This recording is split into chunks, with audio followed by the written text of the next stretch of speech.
प्यारे बच्चों, आप सभी का स्वागत है हमारे YouTube channel physics with Vikas sir में। आज हम लोग बात करने वाले हैं क्लास 12 के उस टॉपिक के बारे में जो 2 नंबर का बोर्ड एग्जाम में पूछा जाता है। इस टॉपिक का नाम है वैद्युत धारा और अनुगमन वेग में संबंध। बेटा हेडिंग देख के ही आप समझ गए होंगे कि ये क्वेश्चन इंपॉर्टेंट है, क्योंकि ये हेडिंग बहुत ज़्यादा बोर्ड एग्जाम में, कई बार प्री बोर्ड में, हाफ ईयरली में, टर्मिनल एग्जाम में, बहुत बार एग्जाम में पूछी गई है। यानी सीधी सी बात करें, इस हेडिंग का मतलब क्या है तो नाम से ही क्लियर है, वैद्युत धारा और अनुगमन वेग में संबंध। वैद्युत धारा को हम किससे प्रदर्शित करते हैं बेटा? आई से। अनुगमन वेग को किससे प्रदर्शित करते हैं? बीडी से। तो आई और बीडी दो है मेरे पास। अरे बीडी का मतलब सिगरेट वाली बीडी नहीं, मतलब बीडी से। तो आई और बीडी दो मेरे पास सिंबल है। एक ऐसा फॉर्मूला बनाना है जिसमें आई भी आता हो और बीडी भी आता हो। क्लियर? क्लियर? चलो दोनों को फॉर्मेट आती हूँ तो इसके ओके इसके लिए हम कॉन्सेप्ट पे आ जाते हैं। आई और वीडी से रिलेटिव एक फार्मूला बनाना है, तो इसके लिए एक सीधा काम करते हैं। सबसे पहले हम क्या करेंगे बेटा? डेरिवेशन है तो चित्र बनाएंगे, और चित्र के बाद में क्या करेंगे? इसकी भाषा लिखेंगे, फिर डेरिवेशन शुरू करेंगे। सबसे पहले हमने मान लिया कि मेरे पास यहाँ पे इस प्रकार से एक चालक तार है। कौन सा तार है लल्ला? चालक तार। ये रहा। बहुत ध्यान से देखो बेटा, कंसंट्रेट करो। ये हमने मान लिया मेरे पास एक चालक तार है।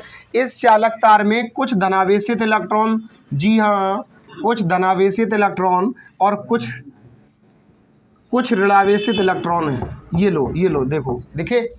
मान लिया मेरे पास एक चालक तार है जिसमें कुछ धनावेशित इलेक्ट्रॉन जो कि बंधन में है और ऋणावेशित इलेक्ट्रॉन डॉट से दर्शाए जो कि मुक्त अवस्था में है। इस पूरे चालक तार की बेटा जो लंबाई है वो कितनी है? एल। कितनी मान ली? L for length. चालक तार की लंबाई एल है। इसके बाद इसी चालक तार को अगर किसी बैटरी के सिरों से जोड़ेंगे तो हमने मान लिया लाला यहाँ पे ये बैटरी है जिसका प्लस सिरा ये और माइनस सिरा ये। क्लियर? क्लियर? इसका हम नामकरण कर दें, इसका नाम है बैटरी। फिर ये क्या था लाला? बालक तार। ठीक। अब इस तार में हम क्या करने वाले हैं? इस तार को दो सिरों से जोड़ेंगे। एक सिरा ये हो गया और इसका दूसरा सिरा इस प्रकार से बेटा यहाँ कनेक्ट कर दिया। लेकिन आपको पता है कि किसी बैटरी के सिरे के धन सिरे से करंट फ्लो होगा, यहाँ से इलेक्ट्रॉन जाएंगे और इस चालक तार में प्रवेश करेंगे। जैसे ही चालक तार को हम बैटरी के सिरों से जोड़ेंगे, इस चालक तार में बेटा उत्पन्न हो जाएगा वैद्युत क्षेत्र। क्या उत्पन्न हो जाएगा? वैद्युत क्षेत्र। अगर तार का धन सिरा, जी हाँ, अगर तार में जो धन सिरा है बैटरी का वो इधर से जोड़ा गया तो वैद्युत क्षेत्र की दिशा इधर होगी। जी हाँ, ध्यान से देखिएगा। अगर इसी धन सिरे को इस साइड से जोड़ा गया तो वैद्युत क्षेत्र की दिशा कहाँ हो जाएगी? इधर। इस लॉजिक को हमें जरूर याद रखना है। बैटरी के धन सिरे को इस सिरे से जोड़ते ही वैद्युत क्षेत्र की दिशा इधर हो गई। और आप सभी को पता है बेटा, इससे पिछले वीडियो में हमने बताया है कि वैद्युत क्षेत्र के विपरीत दिशा में इलेक्ट्रॉनों का वेग होता है। अगर वैद्युत क्षेत्र इधर है तो इलेक्ट्रॉनों के वेग की दिशा जो होगी वो किधर होगी? इधर, जिसको हम कहते हैं बेटा अनुगमन वेग या अपवाह वेग। और किससे प्रदर्शित करते हैं? बीडी से। क्लियर? अब हम बेटा मुद्दे की बात करते हैं कि इसकी भाषा क्या होगी। तो भाषा देखो, पहले सुन लो बातें क्या क्या है। एक चालक तार है जिसकी लंबाई एल है। इस तार को बैटरी से जोड़ा गया है और बैटरी से जोड़ने पर इसमें वैद्युत क्षेत्र भी उत्पन्न हुआ है। और वैद्युत क्षेत्र उत्पन्न होने के बाद में इसके विपरीत दिशा में इलेक्ट्रॉनों का वेग क्या है? बीडी। और भी है कुछ, इस चालक तार में कुछ धनावेशित इलेक्ट्रॉन है और क्या है? ऋणावेश। इतनी बातें आपको अपने शब्दों में रूपांतरित करके लिखनी है, चाहे जैसे लिख लो, आप बना सकते हो। देखो, माना कि एल लंबाई का एक चालक तार है जिसमें कुछ धनावेशित और ऋणावेशित इलेक्ट्रॉन हैं। जैसे ही चालक तार को बैटरी के सिरों से जोड़ते हैं, चालक तार में वैद्युत क्षेत्र उत्पन्न हो जाता है। क्या उत्पन्न हो जाता है? वैद्युत क्षेत्र। और वैद्युत क्षेत्र के विपरीत दिशा में इलेक्ट्रॉनों के वेग को इलेक्ट्रॉनों का जो वेग है वो हमारा बेटा अनुगमन वेग है। अतः दैट्स ऑल। फिर से सुन लीजिए। माना कि एल लंबाई का एक चालक तार, जी हाँ, माना कि एल लंबाई का एक चालक तार जिसमें कुछ धनावेशित और ऋणावेशित इलेक्ट्रॉन है। और जैसे ही चालक तार को बैटरी के सिरों से जोड़ते हैं तो चालक तार में वैद्युत क्षेत्र उत्पन्न हो जाता है और इस वैद्युत क्षेत्र के विपरीत दिशा में इलेक्ट्रॉनों का वेग वीडी है। अतः इतनी भाषा लिख सकते हो क्या? हमें उम्मीद है लिख सकते हो। अब करना क्या है? ये तो चित्र बन गया, भाषा हो गई। करना ये लाला, हमें एक ऐसा फॉर्मूला बनाना है जिससे वैद्युत धारा आई और वीडी दोनों आते हो। तो अभी तक इस चैप्टर में आपने एक है फॉर्मूला पढ़ पाया है, वो था हमारा इलेक्ट्रिक करंट I बराबर चार्ज अपॉन टाइम। देखो बोर्ड पे देखिए, सिर्फ एक फॉर्मूला पड़ा है तो हम इज्जत से लिखेंगे। हम जानते हैं कि क्या हमने जान पाया है, I बराबर Q अपॉन टी। क्लियर। अब कहोगे मास्टर इसमें तो VD आया ही नहीं, तो इसमें VD नहीं आया, लेकिन अभी शुरू करना है हमें यहाँ से। I बराबर Q अपॉन टी यानी धारा बराबर आवेश बटे समय। एक ऐसा फॉर्मूला बनाना है जिसमें क्या क्या आता हो, धारा और क्या आता हो बेटा, VD आता हो, दो चीज़ें आती हो। कैसे ला सकते हैं, एक तो आ गया I, तो आ गया I, आया कि नहीं आया, आया। धारा तो आ गया इसी सूत्र में, बस एक की कमी रहेगी, वो क्या है, VD। कुछ ऐसा करो कमाल कि VD का मान निकल के आ जाए और इसमें रख दो। बताओ बताओ। तो VD का मान निकालने के लिए एक काम करते हैं, सबसे पहले इसको मान लेते हैं बेटा हम समीकरण नंबर 1, यहीं छोड़ दो। I तो आ ही गया, I से तो बात ही नहीं करनी, Q और T से बात करेंगे। ऐसा कुछ करो, Q का मान निकालो, T का मान निकालो, निकाल के यहाँ रख दो, बात खत्म हो गई, आंसर आ गया। फिर से सुन लो बेटा, डेरिवेशन हल करने की फॉर्मेट समझा करो। यहाँ फॉर्मेट क्या बन रही है, हमें ऐसा फॉर्मूला बनाना है जिसमें I और VD दोनों आते हो। एक बार कैमरा देखो बेटा, चल रहा है कि खाम खाम में ही चिल्ला रहे हैं, देखो देखो टाइमिंग आ रही है, गुड गुड गुड।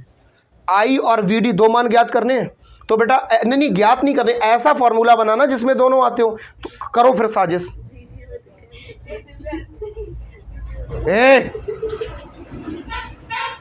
ऐसा फॉर्मूला बनाओ जिसमें दोनों आते हो। देखो इधर, तो बेटा हम I बराबर Q अपॉन टी को एक क्वेश्चन फर्स्ट माना, हम Q का मान निकालेंगे, T का मान निकालेंगे, यहाँ रख देंगे, बस आंसर आ जाएगा। लिखेंगे, बेटा इन्वर्टर चालू कर दो। सर्वप्रथम ध्यान रखना, ठीक है, सर्वप्रथम आवेश के मान के लिए किसका मान चाहिए बेटा, सबसे पहले आवेश। बच्चा बच्चा जानता है आवेश का सूत्र। आवेश के लिए सूत्र आपने वही रोज का रोना, Q बराबर N इंटू ई, यही पढ़ा है ना। तो देखो ध्यान से, आवेश बराबर होता है, N का मतलब होता है बेटा इलेक्ट्रॉनों की संख्या। इधर N का बेटा, यहाँ पे N का मतलब क्या, इलेक्ट्रॉनों की संख्या, और E का मतलब होता है एक इलेक्ट्रॉन पर आवेश। इसको ऐसे ही लिख दो। ध्यान से देखो बेटा, हमने यहाँ पे हिंदी में लिखा है, क्यों लिखा है, कुछ वजह होगी। आवेश का मतलब Q, इलेक्ट्रॉनों की संख्या का मतलब N, और इलेक्ट्रॉन पर आवेश को हम केवल E भी लिख सकते हैं, एक ही बात है। ये मेरे पास है, इसको हमने हिंदी में लिख दिया थोड़ा, क्यों लिखा है 1 मिनट बाद समझ जाओगे। यहाँ पे इलेक्ट्रॉनों की संख्या तो है N, लेकिन कैसी N है। इस चालक तार में कितने इलेक्ट्रॉन होंगे, कोई बता सकता है भाई। चालक तार कितनी भी लंबाई का हो सकता है, कितनी भी मोटाई का हो सकता है। लंबाई और मोटाई के अनुसार इसके इलेक्ट्रॉनों की संख्या में कमी या वृद्धि हो सकती है। तो हमेशा याद रखना, किसी भी चालक तार में कुल इलेक्ट्रॉनों की संख्या हम निकाल सकते हैं चालक तार के अनुप्रस्थ काट के क्षेत्रफल, चालक तार की लंबाई और चालक तार के थोड़े से भाग में उपस्थित इलेक्ट्रॉनों की संख्या के गुणनफल से। किसी भी चालक तार में कुल इलेक्ट्रॉनों की संख्या का मान निर्भर करता है चालक तार के अनुप्रस्थ काट के क्षेत्रफल पर, चालक तार की लंबाई पर और चालक तार के एकांक भाग में उपस्थित इलेक्ट्रॉनों से। बेटा सबसे पहले अगर बात करें अनुप्रस्थ काट का क्षेत्रफल क्या होता है, किसी पदार्थ का प्रति मीटर क्यूब भाग, किसी पदार्थ का प्रति मीटर क्यूब भाग उसको बताता है अनुप्रस्थ काट के क्षेत्रफल को। अब ध्यान से समझो, आवेश को हम किससे प्रदर्शित करेंगे, आवेश को बेटा हम करेंगे Q से। किससे करेंगे, यहाँ पे इस तार के लिए इलेक्ट्रॉनों की संख्या कितनी होगी, चालक तार की लंबाई, चालक तार के अनुप्रस्थ काट का क्षेत्रफल और चालक तार में उपस्थित इलेक्ट्रॉन, कुछ इलेक्ट्रॉन। अब बेटा कहोगे जब इलेक्ट्रॉन हो ही गए तो फिर इलेक्ट्रॉन काहे निकाल रहे हो। अब निकाले थे हमने इस तार के लिए इलेक्ट्रॉन, इस तार के लिए इलेक्ट्रॉन निकालेंगे तो तार की लंबाई और तार के अनुप्रस्थ काट के क्षेत्रफल दोनों का गुणा हो जाएगा। ये बेटा क्या निकला है, इलेक्ट्रॉनों की संख्या क्या निकली, लेकिन किसके लिए, इस तार के लिए। और E तो पहले से ही है, दिखी E पहले से, इसका गुणा कर दो, Q बराबर NLAE। कोई दिक्कत तो नहीं बेटा, इसको मान लो समीकरण नंबर 2। अब कहोगे मास्टर कौन सी अचीवमेंट मिल गई, Q का मान निकल आया। Q बराबर होता है N इंटू E, तो Q का मान चाहिए था, बोलो ना। E का मान कांस्टेंट है, छोड़ो ना। N का मान हमें इंटरचेंज करना था। N इलेक्ट्रॉनों की संख्या है, इस तार के लिए इलेक्ट्रॉनों की संख्या कितनी होगी, चालक तार में इलेक्ट्रॉन, जो भी हो, चालक तार की लंबाई और चालक तार के अनुप्रस्थ काट का क्षेत्रफल। अगर तार 10 मीटर लंबा है तो एल का मान 10 रखेंगे। चालक तार अगर 50 मीटर लंबा है तो एल का मान कितना रखेंगे? 50। अनुप्रस्थ काट का क्षेत्रफल उसके एकांक भाग के क्षेत्रफल के समान किसी तार का प्रति मीटर क्यूब होता है भाग, सीधा समझ लो, उसका मान रखेंगे। यानी तार की लंबाई और मोटाई अगर बढ़ती है, इलेक्ट्रॉनों की संख्या भी बढ़ जाएगी। इसलिए बेटा ये फॉर्मेट लगाते हैं। इधर देख लो, फाइनली एक मान निकल आया आवेश का। दूसरा क्या चाहिए हमें? समय का। लिखेंगे समय के लिए। बहुत ध्यान से देखो बेटा, हम साजिश कर रहे हैं, साजिशें करके तो मान निकाल रहे हैं। समय का मान चाहिए। बच्चा बच्चा जानता है समय बराबर सूत्र क्या होता है? दूरी बटे, हाँ, दूरी बटे वेग। क्या होता है? समय बराबर होता है दूरी बटे बच्चा बच्चा जानता है। समय को टाइम कहते हो, किससे प्रदर्शित करते हैं? टी से। यहाँ पे दूरी से मतलब है इस चालक तार की लंबाई कितनी है? एल। वेग कितना है बेटा? वेग इलेक्ट्रॉनों ने जो प्राप्त किया वो कितना है? वीडी।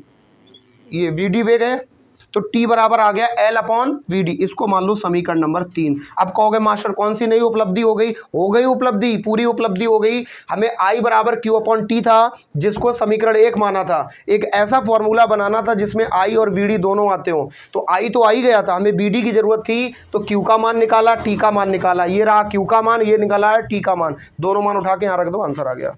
लिखेंगे, लिखे? हमें नहीं पता बेटा दिख रहा है कि नहीं दिख रहा है। इसको हम थोड़ा साफ कर देते हैं। उम्मीद है कि आप अच्छे बच्चे हो, स्क्रीनशॉट ले लिया होगा, नहीं तो ले लो फटाफट। समीकरण 1 में किसका मान रखना है? समीकरण 1 में, नॉट टू बी अ सनीचर 1 में, समीकरण 1 में क्यू व टी का मान रखने पर, देखो बेटा ध्यान से होशियार बच्चों, आई से बोलेंगे नहीं, क्यू और टी को छोड़ेंगे नहीं। इस क्यू का मान कितना है?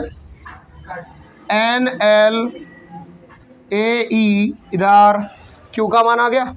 इस टी का मान कितना निकला ताजा ताजा? एल अपॉन वीडी। सुनो, ये वीडी कहाँ चला जाएगा? ऊपर। आई बराबर आ गया N L A E V D, और डिवाइड में क्या बचा लाला? एल। एल से एल कट गया।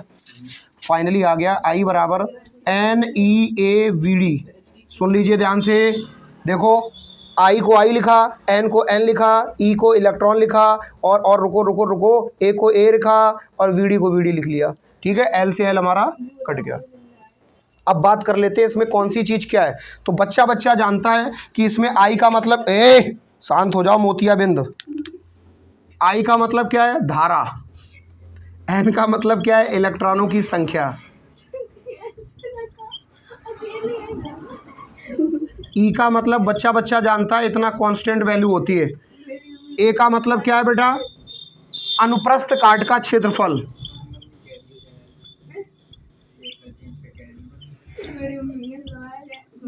हाँ, बीडी का मतलब क्या है? अनुगमन वेग। सर जी को तो उठा ही ले जाएंगे, सर जी तो फालतू है। सर जी मास्टरों की तो हालत तो इसीलिए खराब, गोरू बनाए मास्टरों को। बस प्रभु बस। चलो बेटा नोट कर लो इसको, और उम्मीद है कि आपने स्क्रीनशॉट ले लिया होगा। हाँ रुको भाई, चैनल को सब्सक्राइब कर दिया करो रल्ला, ठीक है, और बच्चों को शेयर कर दिया करो जो 12th क्लास के स्टूडेंट हो।